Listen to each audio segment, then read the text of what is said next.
Então, o Museu de Arte Sacra, ele está dentro de um outro equipamento, né, que é o Mosteiro da Luz. Uhum. Então, aqui ainda funciona um mosteiro, né, feminino, em que vivem mulheres enclausuradas. E aí uma parte desse prédio do mosteiro, ele é alugado para o Museu de Arte Sacra, né? E então essa sala que a gente está, ela mostra um pouquinho como é a construção do prédio, né? Uhum. Todo prédio é feito dessa forma, só que aqui a gente, né, abriu as paredes, a gente tirou os revestimentos para a gente conseguir ver como é feita a parede, né? Certo. E aí a gente vê que ela é toda de barro, né? Tanto aqui quanto aqui, que são técnicas diferentes, as duas do mesmo jeito usam barro, né? A diferença é como se usa esse barro. Aqui, você imagina que são grandes formas, né, de madeira, em Uhum. que esse barro é depositado e depois ele é socado, né? Ele é Certo. apiloado. E aí ele fica rígido, né? Bem rígido. Já esse caso aqui, existe uma trama de madeira, não sei se você consegue ver aqui no meio, Sim. e aí que se constrói, né, a partir de varas verticais e horizontais. E aí isso a gente chama de gaiola, né? Porque fica parecendo uma gaiola mesmo de passarinho. E Uhum. aí todos esses vãos que são criados, né, com esses xadrezes, né, do cruzamento das madeiras, são cobertos com barro. E aí esse barro é colocado com a própria mão, né? Ele não é Certo. socado que nem aqui. E como que é feito esse barro? Tem uma rica para esse carro? Então, esse barro, ele depende muito da região, né? E aí Uhum. varia o que se usa. Aqui em São Paulo era muito comum se usar o esterco, né, de vaca, de boi, ou mesmo palha, né? Certo. Aí depende também se é uma região que tem animal, se não tem, né? Uhum. Enfim. Mas no litoral, por exemplo, era um lugar onde se caçavam as baleias, né? Então as baleias vinham para reproduzir no litoral e Uhum. essas baleias eram caçadas.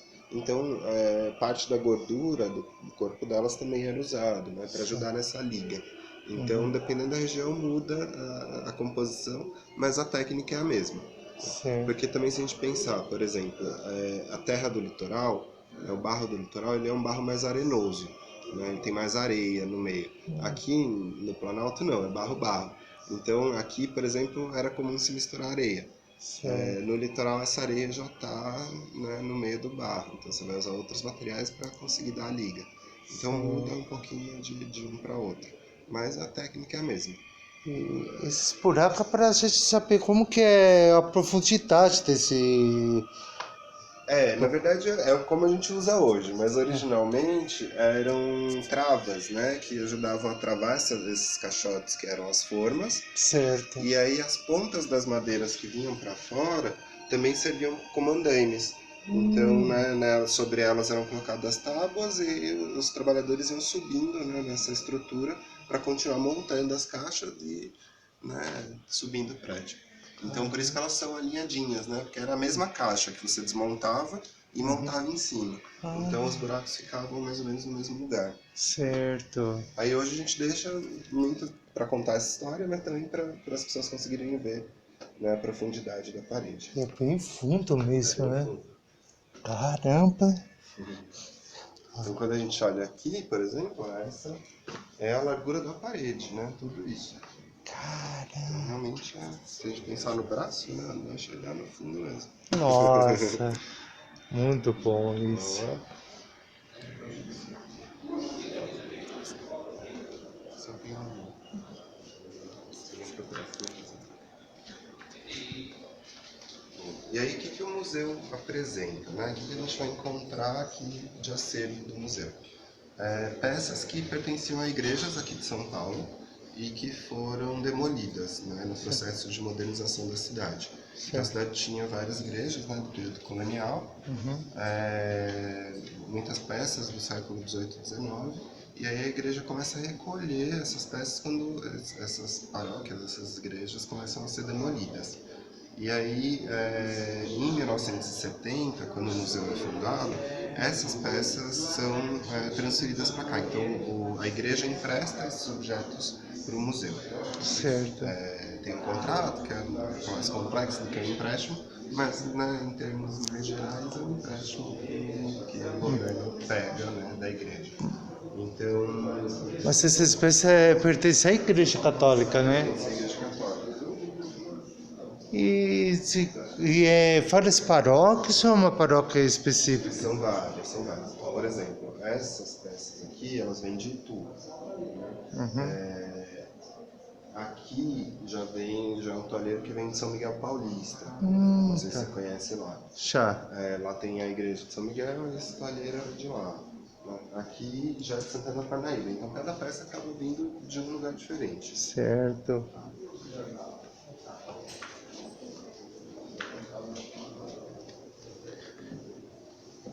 Nessa sala, o museu ele tem uma peça que é fixa, que não sai daqui, e as outras todas são do acervo. Certo. Então o que é fixo? Esse altar.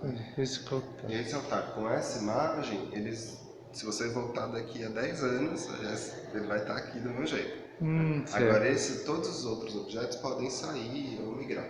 Por que isso? Porque esse altar é embutido na parede, então não tem como tirar ele. Certo. E aí, por conta do altar, essa sala ainda tem um uso religioso, né? Então, se as irmãs um dia precisarem usar essa sala para alguma coisa, o museu tem que ceder, tem que fechar essa sala para elas usarem. Depois que elas terminarem de usar, o museu volta a usar. E essas irmãs que moram aqui no museu, qual ordem que Elas são de uma ordem que se chama Concepcionistas. recepcionistas? Isso, é uma ordem espanhola de devoção à Senhora da Conceição. Por isso que dá Concepción, né? Concepcionistas. Certo. E muita gente confunde elas com carmelitas, que as carmelitas também são enclausuradas, e aí por conta disso elas deixam bem claro que elas não são carmelitas. Né? Se procurar na internet vai ter sempre uma informação falando não somos carmelitas. E esse altar, então ele foi construído junto com o prédio. Certo. Por quê? Porque antes do prédio ser construído, o prédio ele foi construído em 1774, né? Começa a ser construído. E antes dele ser construído, existia aqui uma capela, né? Que era uma capela de devoção à Senhora da Luz. Tinha sido construída por volta de 1603. Certo. Para a construção desse prédio, essa capela foi demolida, e aí a imagem que era dessa capela é essa imagem aqui. Então, quando construíram esse prédio, já construíram um altar para também abrigar essa imagem. Certo. Né? E por que essa importância toda? Porque, na verdade, o bairro, né, a região se chama Região da Luz, né, Bairro da Luz, justamente por conta dessa imagem. Porque o primeiro imóvel que teve aqui foi essa capela. Então, qual que era a referência? A referência era a Capela da Nossa Senhora da Luz. E aí, disso, para virar o Bairro da Luz, não tem muita distância. Se pensar no uso cotidiano, né? O nome vai se abreviando e vira Luz, né? Muita gente acha que é por conta da estação ou por conta de uma torre de iluminação pública que teve aqui no bairro, mas na verdade o nome Luz vem de antes, né? E aí, então a gente apresenta essa imagem, né, para contar um pouco a história do bairro e contar a história desse prédio também. Certo. E as outras peças, cada uma vem de uma igreja, como as que estavam lá fora. Tá. Então, por exemplo, esses altares grandes, laterais, eles vêm da igreja de Santo Amaro, da matriz de Santo Amaro. Como essa imagem aqui tem que ir de Santa Maria, no caso. O altar, a imagem já vem de outra igreja. Certo. Então, o museu vai mexendo com essas várias igrejas para compor, né, o acervo. Esse conjunto de cadeiras é de outro, então vai mudando. Certo. Porque foram muitas igrejas mesmo que foram demolidas. Então, tudo que a gente pensa em móvel, né, desde, sei lá, cadeira, banco, né? Quantos bancos as igrejas não têm, né? Esses bancos estão com a gente. Não. E aí, claro que não todos, mas alguns que mostram, né, como eram esses bancos.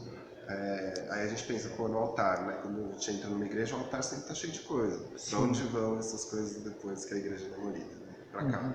Então a gente tem salvas, né? E aí por aí vai. Então a gente agora vai conhecer uma sala, que é a sala de objetos litúrgicos, que é onde estão exatamente os objetos de prata e de ouro. Que são os objetos que geralmente ficam no altar. Né? Vamos lá? E tem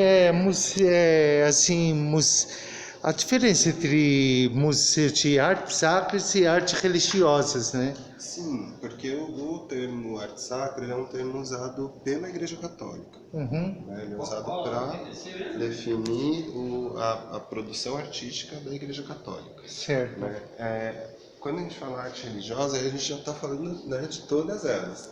Aí tem uma amplitude maior, né, Pedro? várias religiões usam a arte como uma forma de expressão. Certo. Ah, tá. O cofre também tem, que aqui tem horário fixo também para Isso, funcionar. Ah, tá. exatamente, porque essa sala só funciona com a presença de um segurança. Uhum. Então, se o segurança, né, não está aqui, essa sala fica fechada. Certo. E aqui a gente tem, então, como eu falei, os objetos litúrgicos, né? E aí eles estão separados por tipo. Certo. Então aqui, por exemplo, a gente tem resplendores, que não chega a ser objeto litúrgico, mas está dentro da categoria de ouro e prata. Né? Certo. Aqui a gente tem bacia e gominho, né? Do lado de lá a gente vai ter tocheiro. Pessoal, só não ultrapassa a faixa amarela, por favor, tá? Tá, eu sou funcionário, pode deixar. Tá, tudo bem.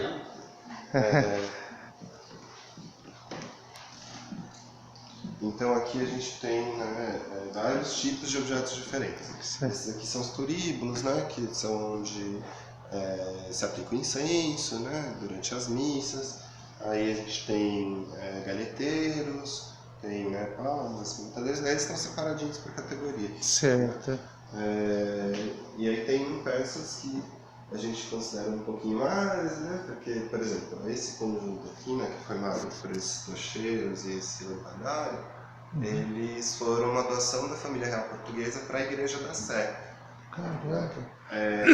Só que para a antiga Igreja da Sé, que foi demolida para a construção da catedral. Uhum. Então também, né, se você vai demolir uma igreja e construir uma nova muito maior, esses objetos também são transferidos. Então aqui a gente tem, por exemplo, no meio desse frontão, o brasão do Império Português, né? Porque é uma doação da família real portuguesa para a igreja. Caramba. E aí, esse objeto ele é igual àqueles que a gente viu na última sala, só que por ser uma igreja, né, a principal igreja da cidade, ser uma doação da família imperial, ele é muito mais suntuoso, né, do que alguns dos que a gente viu lá. Então ele é maior, né, ele tem mais detalhe, né, uma talha mais delicada. Certo. Nossa. E aí lá no fundo as joias de bispos, né? Então quando os bispos e arcebispos eles falecem, as joias continuam com a igreja e aí vão formando esse acervo. Né? Porque aí cada bispo tem um conjunto de joias próprias, né? Isso é individual. Então ele sempre vai ter uma cruz peitoral, um anel, e aí dependendo do bispo tem fivela e são outros acessórios, mas o obrigatório mesmo é sempre a cruz peitoral, que é essa que a gente viu penduradas, e os anéis, né, que são esses que a gente vê. Até pensava que essas cruzes peitorais só nessa era passar de bispo para bispo, né? Não, elas não são. Em alguns casos, elas podem até, se a gente pensar numa arquidiocese ou numa diocese que não tem muito recurso, ela pode ser derretida e aí feita uma nova a partir desse material. Mas nunca é a cruz de um para o outro. Ah, Pode certo. ser o material, mas o objeto pronto não. Certo. Como a Arquidiocese de São Paulo é uma arquidiocese que tem recurso, então eles acabam produzindo uma para cada bispo. Realmente aqui em São Paulo é um dos locais que tem mais recursos, né? Ah, sim. Mas quando a gente pensa, por exemplo, numa diocese no interior do país, né, realmente não tem tanto recurso assim. Né? Certo. Vamos.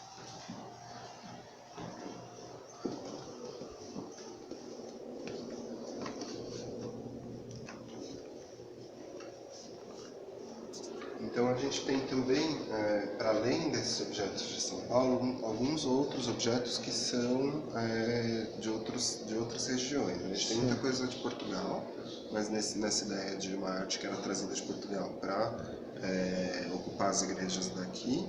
E tem algumas coisas, por exemplo, da Bahia, de Minas, que aí são os ícones da arte sacra. Né? Então, por exemplo, essa imagem, né, a Nossa Senhora do Rosário, ela é uma imagem que vem da Bahia. Aqui a gente tem uma Nossa Senhora da Conceição que veio do Rio. Né? Então, esse aqui também veio da mesma igreja que essa Nossa Senhora da Conceição. Esse que a Nossa Senhora da Conceição, no caso, né? Então, ela entra um pouco nessa ideia de, para além da arte sacra paulista, que é o que a gente viu, né?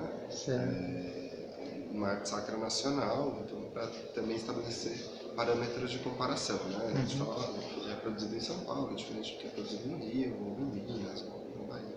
Né? Então você acaba tendo esses objetos para estabelecer comparação mesmo. E aí uma característica que é bem interessante, né, são essas imagens em tamanho real. Né? Isso numa ideia de trazer esse realismo para perto do fiel, né? Como se ele estivesse ali em um contato muito próximo com o santo. Né? Já que ele tem o mesmo tamanho, né? Tem alguns recursos que são usados, por exemplo, se você chegar um pouquinho mais perto, você vai reparar que os olhos brilham. Por que esse olho brilha? Né? Porque ele é um olho de vidro, que é colocado na imagem para dar esse realismo. Né? Porque se a gente pensa, por exemplo, como que a gente vê se um animal ainda está vivo? Geralmente pelo olho. Se o olho está ressecado, o peixe. Sim. Um exemplo mais próximo. Se a gente vai na feira, o peixe está com o olho seco, né? A gente não vai comprar. O peixe já morreu há muito tempo. Mas se ele está com o olho úmido, ele é um peixe fresco. Né? Então, não morreu há tanto tempo assim. Então, o brilho do olho é uma forma que você tem de perceber se a vida ali, né? Certo. E aí, esse é um recurso que os artistas usavam, né? Colocar vidro no olho para dar essa ideia de um olho que está lacrimejando, né? Certo. Algumas imagens de Cristo usavam tiras de vidro no sangue, na representação do sangue. Por quê? Porque quando o fiel olhava, parecia que o sangue ainda estava úmido, escorrendo. Para dar essa ideia de que o Cristo ainda está ali agonizando. Né? Certo. Então são recursos que esses artistas vão usar, porque muito do que se esperava nesse momento na igreja era que a pessoa, o fiel, ele tivesse algum tipo de impacto emocional quando ele entrasse na igreja. Certo. Que podia ser fruto só da fé dele, mas também podia ser fruto desses efeitos que a arte provocava. Né? Então, imagina, por exemplo, uma pessoa, né, que está lá numa condição difícil, que vai numa igreja, né, de repente ela chega próxima de uma imagem de santo e o olho brilha, para ela aquilo pode ser, né, o que transforma o dia dela. Então a ideia desses artistas era justamente causar esse impacto, né, que fosse positivo ou negativo. A ideia era que você saísse da igreja diferente de como você entrou. Com certeza. Nem que seja que, sei lá, você teve a impressão. Muita gente fala, por exemplo, que quando entra no mosteiro de São Bento, isso eu já ouvi de muitas pessoas, eles se sentem vigiados, porque as imagens ficam todas te olhando, assim, para onde você olhar tem uma imagem te olhando. Por quê? Isso é um recurso também, era a ideia de que Deus tem muitos, né, auxiliares, assim, que estão te vigiando, né? Então Deus vê tudo, né? Essa é uma frase que a igreja usa muito, né? Deus é aquele que tudo vê. Como que ele vê tudo? Porque ele tem esses auxiliares. Então também era um tipo de recurso que os artistas usavam para causar esse impacto emocional. Eu já fui no Mosteiro de São Bento, lá é maravilhoso, assim, Lindo, né? Ó, aqui, por exemplo, a gente consegue ver, beleza? Acho que tá difícil ver por causa do vidro. Mas se a gente olha a mancha de sangue, ela tem uma textura, né? Isso era um recurso que os artistas usavam também para dar essa ideia do brilho. Era uma espécie de resina que eles produziam com mercúrio, e aí essa resina era aplicada e ela ficava brilhando. Isso chamava gota de sangue. Né?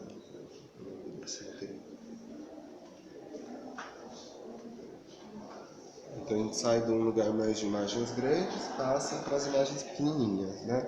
Essas imagens que têm uma qualidade melhor, elas geralmente são imagens que ficam em altares laterais, né? Então, geralmente no altar lateral você tem mais de uma imagem, né? Você tem uma imagem grande no nicho e imagens pequenas no que a gente chama de peanha, né? Que são aquelas basezinhas que ficam no altar.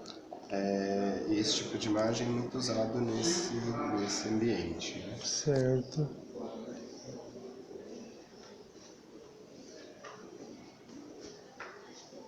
Aqui a mesma ideia, só que numa dimensão um pouco maior.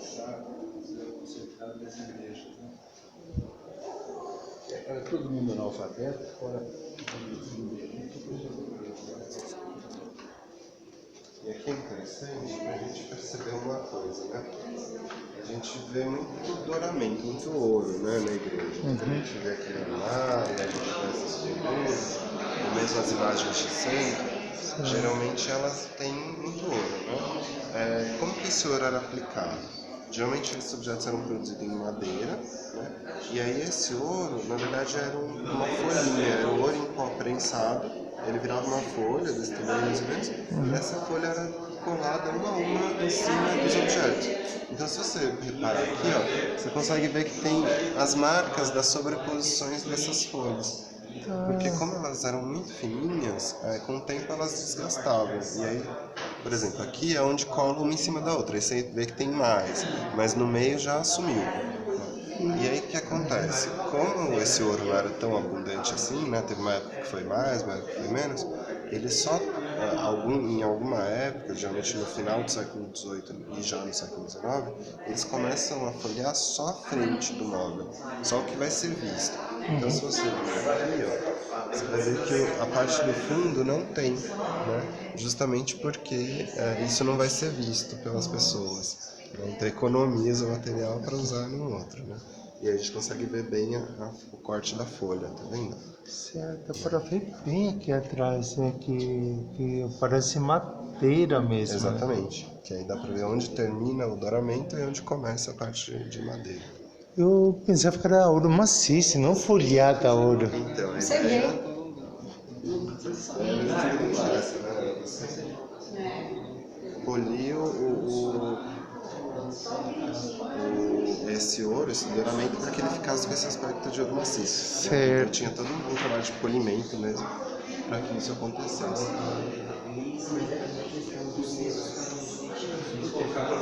Aqui é uma outra sala, né? Isso aqui é uma exposição temporária que vai abrir daqui a pouco. Então por hora ela está fechada ainda, mas depois das 11, meio-dia ela já vai estar disponível. E aqui, esse corredor, é uma exposição temporária também. Essa exposição em si, ela trata basicamente de retratos. Então, lá no começo dela, são retratos da família real, esses dois primeiros conjuntos, e esses conjuntos aqui do fundo são retratos de bispos. E aí a gente pode ver bem o que a gente viu lá no cofre. Lembra que eu falei, ó, a cruz peitoral e o anel. Certo. Esses são objetos que todo bispo tem. Né? E aí alguns vão ter outra coisa. Então a mitra, né, que a gente vê aqui, que tem uma original aqui. Essa mídia é original. Essa foi usada, né, por um bispo, a gente não sabe quem. Vai, 11 e 10. Então esse é um tipo de objeto que o bispo usa. Certo.